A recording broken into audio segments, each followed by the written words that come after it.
Dito sa Taytay may nakita tayong spot, Fort Santa Isabel. Ayun na! Wow!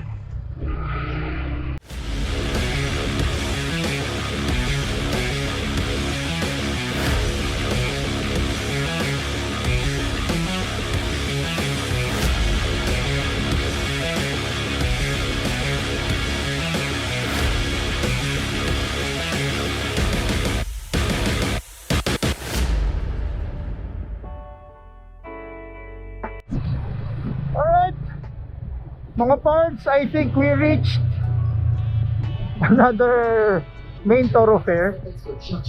I think nasa may bayan na tayo ng Taytay.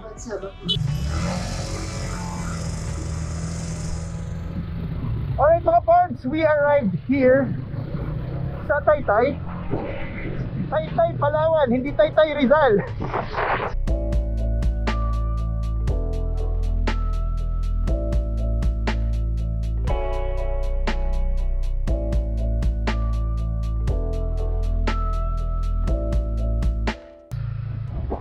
Dito sa Taytay may nakita tayong spot,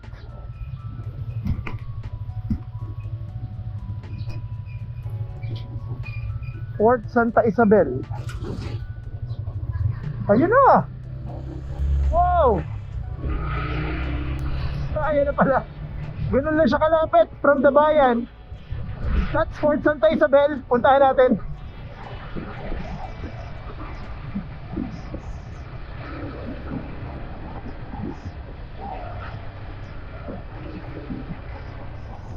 Wow!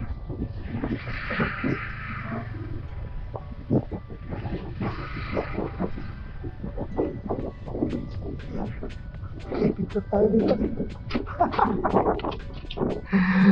So yeah,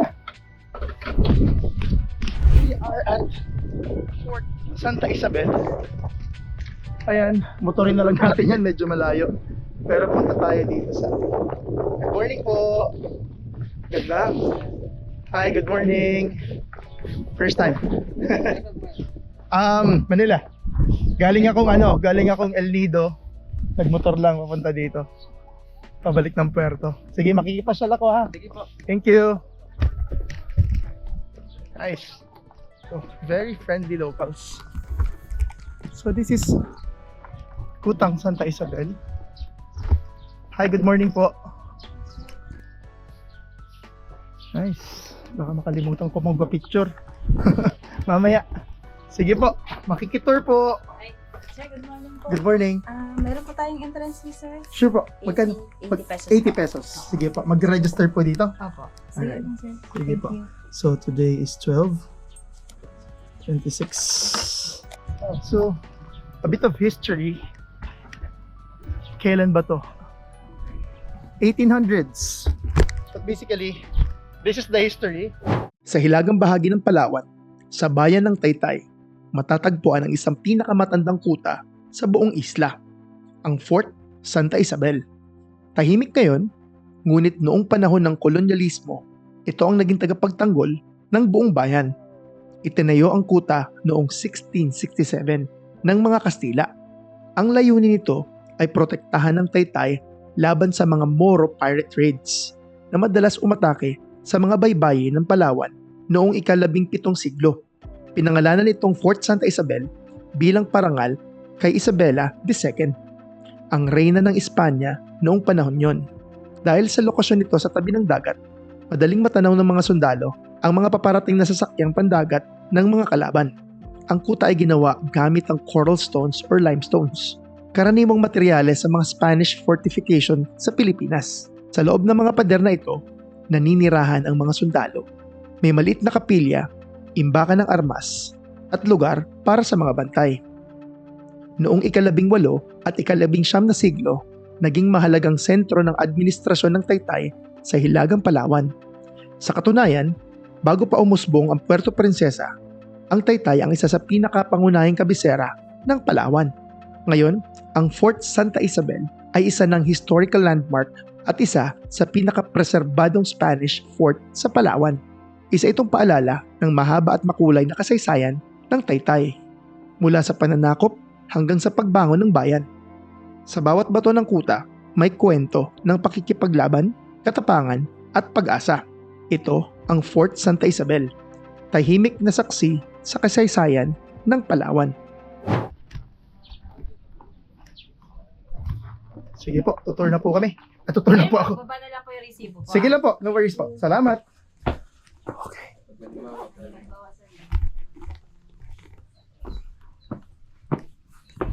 Oh, so, old school structure. Yan.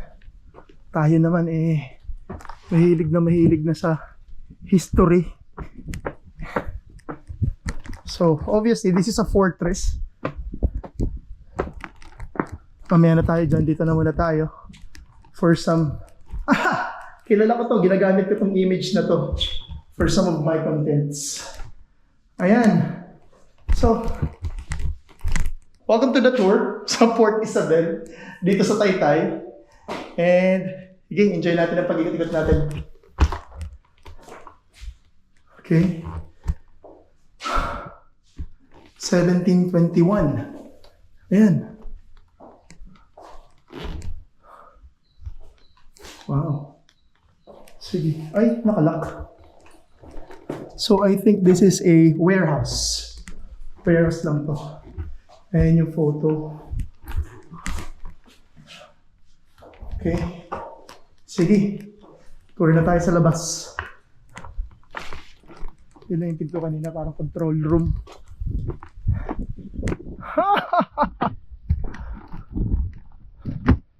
Ginawa na siyang parang nice. Very nice. Okay.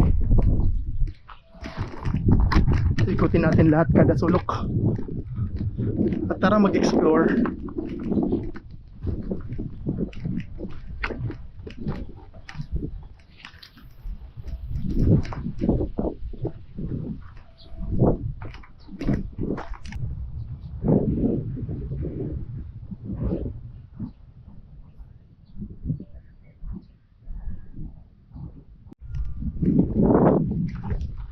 Mamaya, punta natin yan mamaya.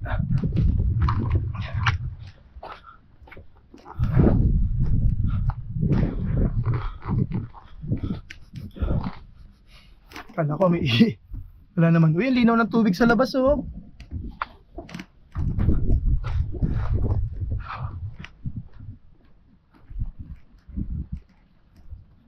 Wow! Ang hinahuli niya dyan.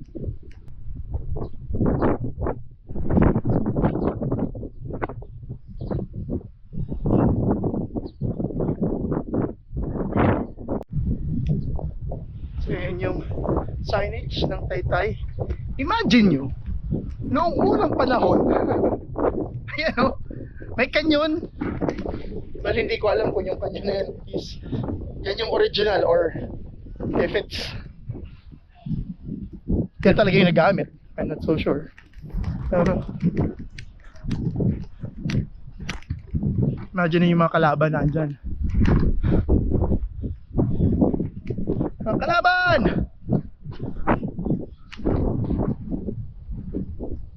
Wow!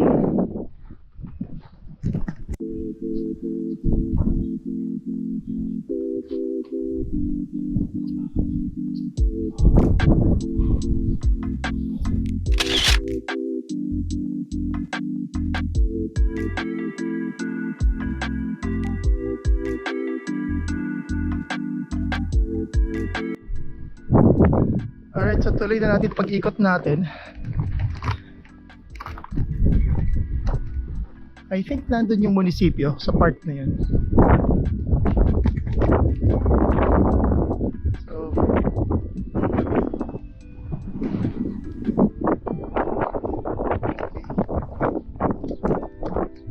grabe, ang galing ng structure. Yan o, tinibag talaga nila to para yung mga turista makita yung fortress. Ganda. Okay, pasok tayo ng simbahan.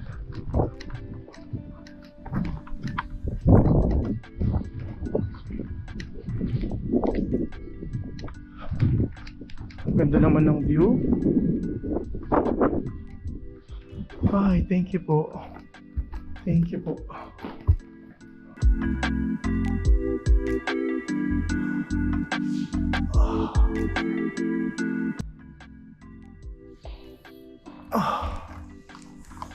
Labas na tayo.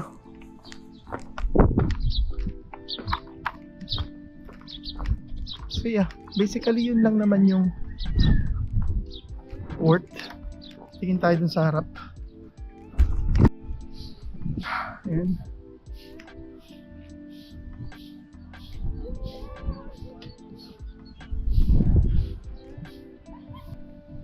Nice Taytay. Galing. Diyan tayo galing kanina. Okay. What's this? Mga puno lang pero mukhang shelter. So yeah. That's for Taytay. Thank you, Taytay. Ngayon tayo. Right na ulit. Right na ulit. Thank you po, madam. Ay, salamat po.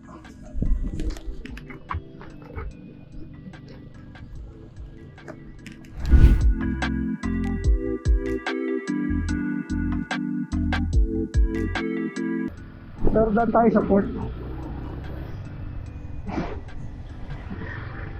Kuta Beach.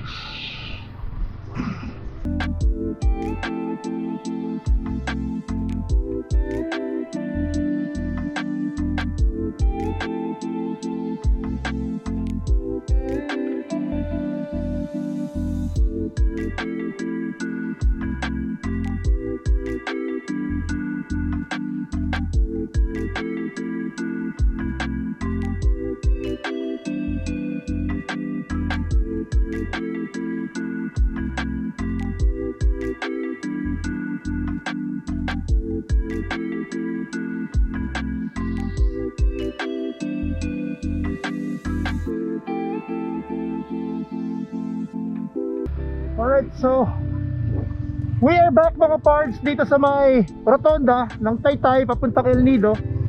Nagpagas tayo dyan kahapon. Okay pa naman gas natin. So pabalik na tayo ng south of Tuparto. Actually,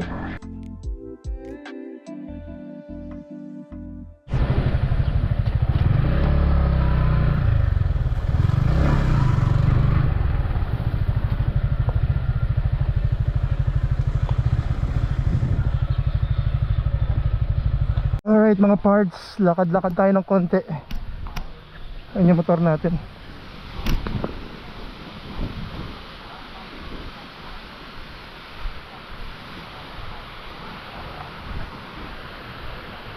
Wow.